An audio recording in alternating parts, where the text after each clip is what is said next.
Alright, so if you watched my last video, it's kind of a long bit of a ramble about buying cars and getting out of debt and a few other things, so I apologize if you watched that. I don't know how it's going to turn out, but this is my 03 Oldsmobile Alero. Just wanted to do a quick overview of it and some things to talk about when looking at buying a used car. I won't go into too much depth because there's really good videos on there. Chris Fixit has a really good video, but there's some things that he didn't point out that I think I'd like to point out. First of all, depending on why you're buying the car, some things aren't going to matter as much as other things. I buy a car, I put a ton of miles on it. Any value in a car, I kill by driving it. I just destroy the value. I'm going to own this car 2 to 3 years, and I'm probably going to put another 100,000 miles on it if it lasts that long. Gotta see how long I get it to last. And so, like, this car has pretty faded paint, and normally on a car, I kind of start to shy away from stuff like this. If I was buying the car as an investment, or if I just wanted a car to look nice, because this is very expensive to fix. It requires a repaint of the car. You have to sand it all back and paint it. This isn't really something you just go and fix.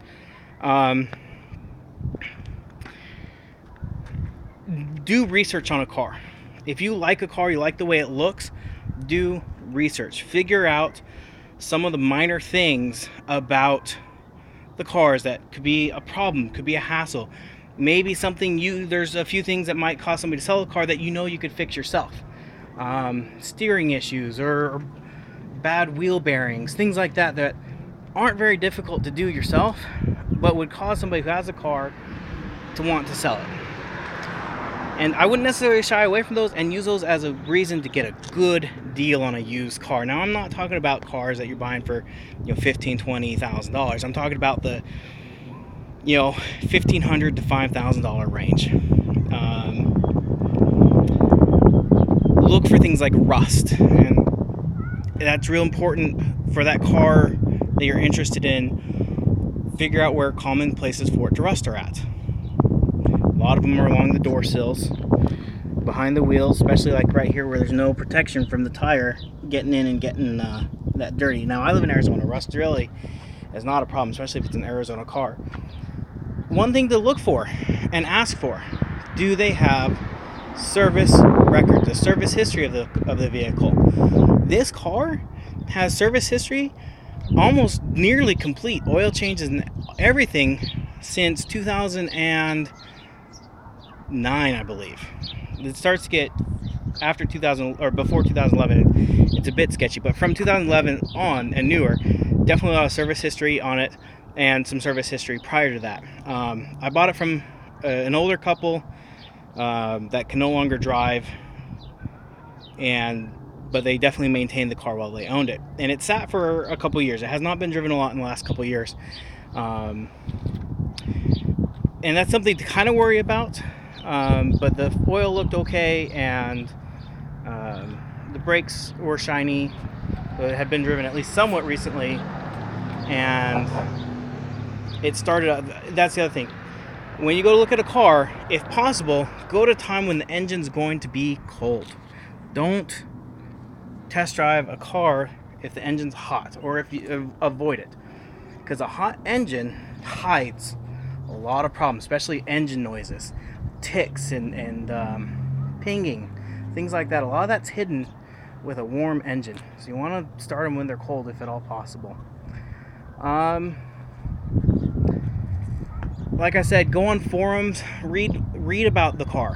When you go to buy a car, whether you're buying new, whether you're buying used, become the expert. Know everything you can about it. Also, don't make it an emotional purchase. Make it a logical purchase. Think about it. Think about buying that car and what it's going to mean for you. Do research on what the insurance is going to cost. This car is exactly the same as a Pontiac Grand Am. Same suspension, same engine, same transmission, same floor plan, the seats are almost the same, the dash is almost the same. I mean, they're made in the same factory using the same parts. The part numbers for most of the parts, especially the engine and suspension stuff, they're exactly the same for both cars. However, the Oldsmobile cost me almost $300 less per 6 months to insure than a same year, similar mile Grand Am. Pontiac Grand Am. Same car. This costs less to insure for whatever reason. So why would I spend more money? And that's a lot of money. $300 every 6 months. That's a car payment every 6 months. That you could be putting towards either paying off car if you're buying one with the payments, or saving up to buy your next one, or saving up for repairs, or what have you. It just didn't make sense to spend that much more money on the same car. And later Trans Ams look almost exactly the same. The rear bumper's different and the front bumper's a little bit different, and the interior's a little bit different, but not enough to justify the $300 every 6 months difference. There's other things to consider as well. These tires, if you look at them, they have a lot of tread depth left on them. My finger's pretty deep in there, but let me find out on this one. Right down there, I don't know if this turned out in the video. See that number on there? 1411. These tires were made in 2011, the 14th week of 2011. So they are 5 years old now. Probably a little more than 5 years old. I don't know which week we're in. And if you look here, there's a lot of cracking on them. A lot of dryness to them. And actually, the day after I bought this car, I was driving on the freeway and had to hit the brakes and locked up pretty good. Big cloud of smoke behind me. Because these tires they're old, and especially in Arizona, I typically don't keep tires more than 4 years in Arizona because it's just so hot. So I'm actually going to be replacing these tires. That's something to look for. If you see a car and it has good tires, what looks like good tires, check that date. It's usually after a big string of numbers, and then it's in an oval, and it's going to be if it's, I want to say after 98, that's a 4-digit. Before 98, it's a 2-digit year. Don't quote me on that, but most of them should be a 4-digit number. So the week of the year and then the year. So the 14th week of 2011 is when these tires were made. And if you're in a cooler climate, maybe 6 years, I wouldn't have tires older than 6 years. Arizona is just so hot. It's really hard on rubber. These tires, I want to say, are 2013. Yeah, the 29th week of 2013. So the front ones are newer. And so I'm probably going to be replacing both sets. I don't like having mismatched tires. I know it's not that big a deal, but I really don't like having mismatched tires. I'm really good at my rotation, and I rarely have tires not wear out at the same time. I'm probably just going to replace the shocks on them. They're worn out. They're the original shocks. Shocks are good for about 60,000 miles. If a car has more than 60,000 miles on it, look at the shocks. Even if they aren't leaking or anything, you may want to replace them if they don't have service history showing that they're replaced within the last 60,000. They're very inexpensive for most cars, unless you're buying something crazy like a Mercedes with magnetic ride or something. I can replace all 4 corners, shock, springs, the top hat, and a dust cover.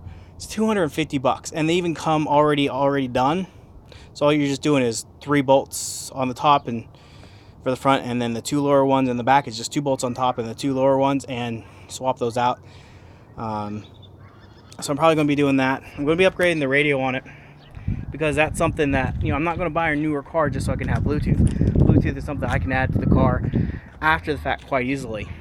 And I buy a newer car that gets better fuel economy, but I only paid $2,000, a little over $2,000 for this car. I can buy a lot of gas for what I didn't spend on a newer car. What else to look for? go through, make sure all your electronics work, roll the windows down, roll them up. This had a blown driver's door speaker. I know how to replace speakers, so that wasn't that big a deal, but you know, it was a negotiating point to bring the price down from what they were asking.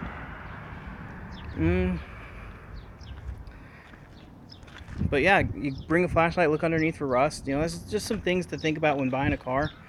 But the most important, know what you're buying. Know what you're buying before you even go shopping. Do the research. Figure out what you're going to buy. Make that decision on what you're going to buy. Do the research before you even look at a single one. And you may be surprised. You may go out and look at them and decide you really don't like them. I went out and looked at the Aurora, which is this car's bigger brother, because I thought I really like it. I saw some that were in my price range. I really liked the way they looked, but it just didn't fit me. Didn't like it, so I didn't buy them. I bought this instead. Anyways, if you have any questions, feel free to ask in the comments below, in the description.